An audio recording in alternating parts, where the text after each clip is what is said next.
It's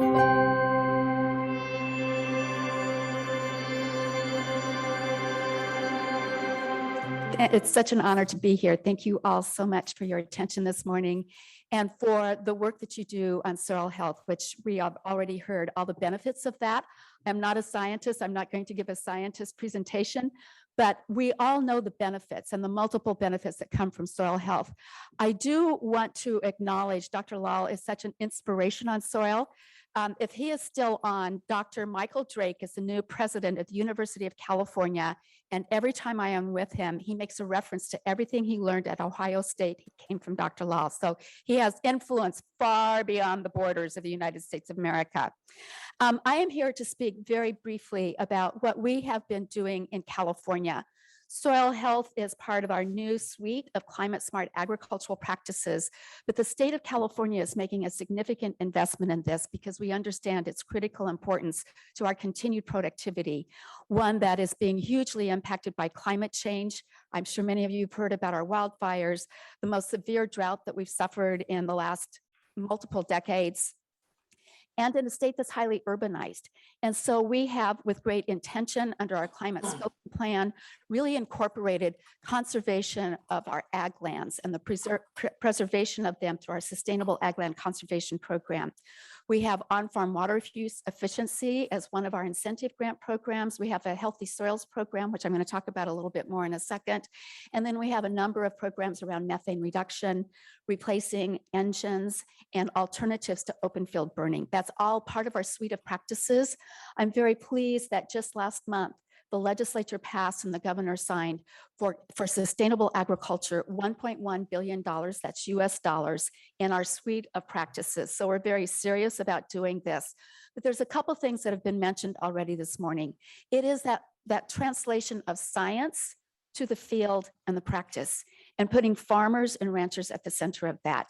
I'm very mindful that in rooms like this, there's great ideas, and we know that there are solutions here. It's the translation of that in the field, in the orchard, and in our pastures. And so while we have $160 million that we'll be investing in soil health over the next 2 years, that goes to incentive grants to our farmers for those practices that we know produce the multiple benefits that have already been talked about today. An important part of our investment is capacity building and technical assistance. We are very fortunate to have cooperative extension, which is a translation of findings in the laboratory to the fields, doing trials with farmers. Our farmers are very much show me the evidence on soils that are similar to mine, with practices that I can actually adopt. And so I love the Signpost Farms from Ireland. Thank you very much. You know, it's very flattering to copy somebody else's great ideas, and that's why we're here, is to learn from all of you. That capacity building is especially important when we look at the diversity of the world's farmers and ranchers.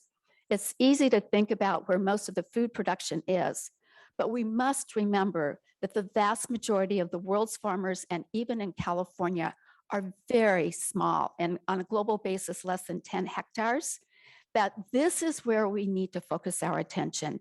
And that's where I'm very hopeful that California can be part of the living laboratory of how we connect the dots of helping the smallest, most challenged farmers in the state of California, just within where 2/3 of our farm productivity is housed in our Central Valley, 4,500 farmers, less than 20 acres. Many of them are immigrants. Many of them do not have English as a first language.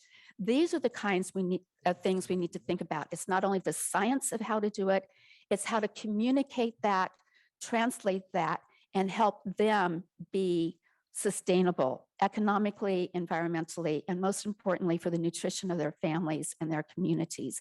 And this is where I have great hope that we, working together, can connect the dots, that we focus on soil as a unifier, and that we really focus on how to translate what we know will work so that every farmer on every acre can incorporate healthy soils practices into their farming, that we have helped them understand what the economic trade-offs are and how we can help them by showing demonstration projects how they can manage that risk. Because many times what we know is what we will continue to do, making the change, may represent a risk.